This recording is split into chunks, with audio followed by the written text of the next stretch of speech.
अगर हम सहाफ़त के हवाले से बात करें तो पाकिस्तान के अंदर जो सहाफ़त है वो बड़ी आज़ाद तस्वुर की जाती है और मानी जाती है कि पाकिस्तान के अंदर अगर कहीं सहाफ़त आज़ाद है तो पाकिस्तान के अंदर आज़ाद है।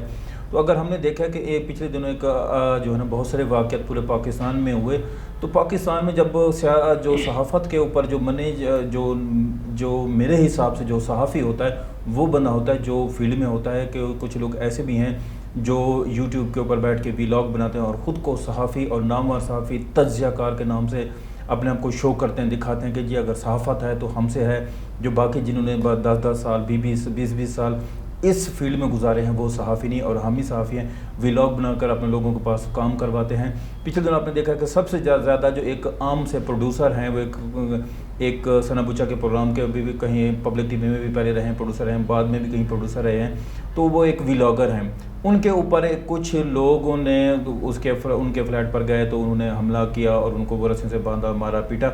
तो उसके ऊपर डायरेक्ट इल्ज़ाम जो है ना उन्होंने इस्टेब्लिशमेंट के लगाया। क्या हमारी आर्मी की जो वो जिस तरह उनका बयानिया था, और हामिद मीर जैसे एक अच्छे और मायानाज सहाफ़ी का बिल्कुल पहले भी उनका वही बयाना था, अब भी वही उनका बयानिया है कि वो हमेशा जो है ना वो इस्टेब्लिशमेंट के ऊपर क्यों तनकीद करते हैं और उनको ही हमेशा टारगेट करते हैं। क्या रियासती इदारों की यही वक़्त रह गई? क्या हामिद मीर को ये चाहिए था कि पूरी दुनिया में जागासाई करते? क्या इससे वाज़ेह पैगाम जाता है कि एक आम से बंदा जो आम एक यूट्यूबर व्लॉगर है जो सहाफ़त की, मेरे ख्याल में मैं एक ऐसा बंदा हूं जो मैंने इस फील्ड में तकरीबन 10 से 11 साल, मैं भी ख़ुद को कहते हुए डरता हूं कि मैं सहाफ़ी नहीं हूं क्योंकि इससे बड़े इम्तहानात होते हैं। लेकिन वो एक ऐसा व्लॉगर है जिसको सहाफ़त का नाम दिया गया और उसके ऊपर बहुत हाइप क्रिएट की। इस हवाले से आप क्या कहेंगे? शहजाद, बदकिस्मती है, ये बदकिस्मती है कि इस तरह के सहाफ़त के नाम पे जो है वो पाकिस्तान और जो एजेंसियाँ, भाई सीधी सी बात है, क्लियर कट बात है कि पाकिस्तान की जो फ़ौज है वो पहले है, पाकिस्तान की सालमियत पहले है, बाद में आपके जो अपना पेशा है, पैसा है, सारा कुछ।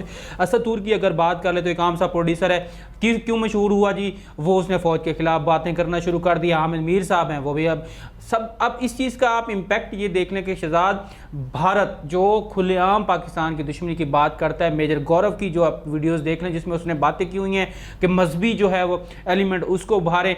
फिर आज वीडियो मैंने एक देख रहा था जिसमें वो उनके जो मेजर हैं पुराने, वो यही बात कर रहे थे कि पाकिस्तान में ऐसे सहाफ़ी भी हैं जो पाकिस्तान के फ़ौज के ख़िलाफ़ बोलते हैं। ये कुछ 5-10 नाम हैं जो एंटी एस्टेब्लिशमेंट होते हैं। कहीं भी कोई बात, यार अब फौज इतनी भी रह गई है कि बस वो जो भी है कोई बंदा बात कर लेगा जो उसको उठा के मारना शुरू कर देगा, उनको और कोई काम नहीं है। यार ISI नाम है, ISI दुनिया की मानी हुई हमारी एजेंसी है और वो पाकिस्तान के लिए जो काम है उनको ढका छुपा किसी से नहीं है। एक व्लॉगर जनाब बैठ जाता है शाम को, जनाब अपना कैमरा लेके मोबाइल पे बैठ जाते हैं और जो उसके मुंह में आता है वो करते रहते हैं। उसका आप इम्पैक्ट देखें कि पाकिस्तान के साथ क्या हो रहा है। पाकिस्तान के जो दुश्मन ममालिक हैं वो इन चीज़ों को लेकर, इसराइल तक ने कहा है, इसराइल तक ने यह कहा है कि पाकिस्तान में जो है बात करता है। पाकिस्तान में देख लें इंसानी हकूक़ की कितनी पामालियाँ हो रही हैं। पामालियाँ कौन सी हो रही हैं जी? हामिद मीर साहब को उन्होंने जो कहा, क्या बात करें, हमारे सीनियर हैं, लेकिन वही बात आ जाती है। अब सारा आलम चेयरमैन पैमरा लगाया, किसने? नवाज शरीफ ने, उनकी बात करते हैं। अब वही क्योंकि नवाज शरीफ का बयानिया एंटी एस्टेब्लिशमेंट है, फौज के खिलाफ है। जब बिल्कुल सही कह रहे हैं आप। क्या समझते हैं कि सहाफ़त की आड़ में जो ये 5-6 लोग हैं और इनके अलावा तो बाकी तो सहाफ़ी हैं वो तो नहीं करते, क्या ये इनको अच्छा लगता है कि अपने मुल्क की इदारों की शख्सियत, अपनी सोसाइटी की जो बदनामी करते हैं? क्या इनके सहाफ़ी होने के को इनको तरजीह देनी चाहिए या इनको ऐसी क्या करना चाहिए था कि आप अपनी ही सियासी, अपने ही मकामी और अपने ही आईनी इदारों के ऊपर तनकीद करना जायज़ था? बिल्कुल भी जायज़ नहीं। वही बात आ जाती है, इनके अपने मकासद हैं, डॉलर, पैसा, हर किसी को ज़्यादा अच्छा लगता है और इन्होंने वही काम किया। मैं आपको यहाँ पे बताना चाहता हूँ कि अगर सहाफ़ी की बात होती तो मेरे भाई, जब वो मेमन सहाफ़ी को मारा गया, बिलावल भुट्टो के जो जलसा था लॉन्ग मार्च के हवाले से उसने खबरें दी थी, तो कहाँ थी हमारी PFUJ कहाँ थी, RAUJ कहाँ थी, दूसरी तंजीमें कहाँ थी भाई? कि बंदा बोला PDM कहाँ थी? तब बिलावल ने कोई बात की, तब मौलाना फजलुर रहमान ने कोई बात की, तब मरियम ने कोई बात की, किसी ने कोई बात की, शहबाज शरीफ ने बात की।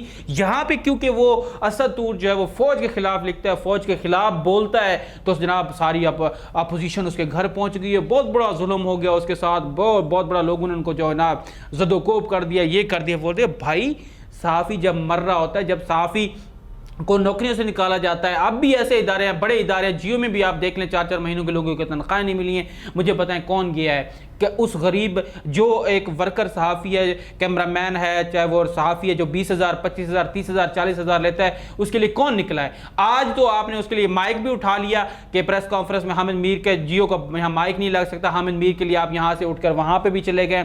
एजेंडा सबके सामने है, उनकी जो तकरीर है वो सबके सामने खुली हुई है कि किस तरह उन्होंने जो पाकिस्तानी इदारे हैं उनको उनके खिलाफ वो बोले हैं। तो भाई बात वही आ जाती है, यहाँ सहाफ़त की ना कोई बात है ना कुछ है, बात वही है अपने मकासद और ISI और पाकिस्तानी फ़ौज को उन्होंने बदनाम करना, उनका कोई एजेंडा नहीं है। और उसका हम देख रहे हैं कि दूसरे ममालिक जैसे कि भारत है, जैसे कि इसराइल है, जो पाकिस्तान के मुखालिफ हैं, इन्हीं की कोर्ट्स को वो यूज़ करते हैं। उनके प्रोग्राम आप उठा के देख लें, इन्हीं की बातों को जो उन्होंने कोट किया होता है। हामिद मीर साहब जो कल कह रहे थे कि मैं भी बताऊँगा कि कौन कैसे क्या, हजूर आप पता है सबको कि क्या हुआ, आप किन इदारों में फिर गए, क्या मामलात हैं, सबको इस हवाले से पता है। हम सहाफ़त के नए नए तालिब इल्म हैं, लेकिन थोड़ी बहुत समझ हम भी रखते हैं। लेकिन हजूर आप सीनियर ज़रूर हैं, आप बड़े सहाफ़ी ज़रूर हैं, बड़े एंकर ज़रूर हैं, लेकिन मुल्क सबसे पहले शहजाद, मुल्क सबसे पहले, मुल्क सलामती सबसे पहले। आप दूसरे ममालिक में देख लें, मीडिया को देखा है इंडिया कभी उनके खिलाफ इस तरह की बात करते हुए देखा है? कभी उनको देखा है कि उनकी फ़ौज के खिलाफ आपको बात करते हुए देखा है? चाइना बिल्कुल इसी बात पे आता हूँ कि आप नहीं समझते कि जो एक फिफ्थ वार के जो हम सुनते थे कि एक फिफ्थ वार पाकिस्तान के अंदर जो शुरू होने जा रही है, क्या ये जो लोग हैं जो एंटी इस्टेब्लिशमेंट हैं, जो हमारी फ़ौज के खिलाफ, हमारे आइनी और कानूनी इदारों के खिलाफ बात करते हैं, ये वो फिफ्थ वार तो नहीं शुरू होने हुई शहजाद? बिल्कुल, ये फिफ्थ जनरेशन वार जो है ये वाकई ख़तरनाक है और इसके लिए हर टूल जो है वो यूज़ होना है। और लोग टूल बनते हैं, जिस भी ममालिक के कुछ लोग ही होते हैं जो उनका आला कार बन जाती हैं और फिर इदारों को बदनाम किया जाता है, अदलिया के हवाले से बातें की जाती हैं, एस्टेब्लिशमेंट के हवाले से, फ़ौज के हवाले से, गवर्नमेंट के, तो वो मुखालिफ होते ही हैं। तो ये वाकया आला कार बने हुए हैं, इसमें कोई शक भी नहीं है। आप फिर इनका लाइफ स्टाइल भी तो देखें ना हजूर, आप मान लिया तनख्वाहें भी बड़ी बड़ी होंगी आपकी, लेकिन आपके जो लाइफ स्टाइल हैं, दुबई में आपके घर हैं, बंगले हैं हजूर आपके, और फिर आप रात को वहाँ पे जाते हैं और सुबह को जाते हैं, शाम को आ जाते हैं, फिर एक सुबह वहाँ पे पहुँचते हैं और फिर शाम को आके आप प्रोग्राम भी करते हैं। तो ये सारी बातें जो हर किसी को मालूम होती हैं। और वही बात आ जाती है कि फिफ्थ जनरेशन वार जो है ना उसका हिस्सा ना बने, मुल्क को जो है वो तरजीह दें, आप ज़रूर दें। किसी भी मुल्क को उठा के देख लें, वो आपकी अपनी अदलिया पे की बात नहीं करती इस तरह की। हर मुल्क करता है, हर मुल्क में ऐसी चीज़ें हैं। अगर वो ये बात करे जी पाबंदियां लग रही, मैं कहता हूँ जितनी आज़ादी पाकिस्तान में, मैं माइक उठा के जनाब शुरू हो जाता हूँ, ये गंदा वो गंदा, ये जनरल वो जनरल, ये फ़ौज वो फ़ौज।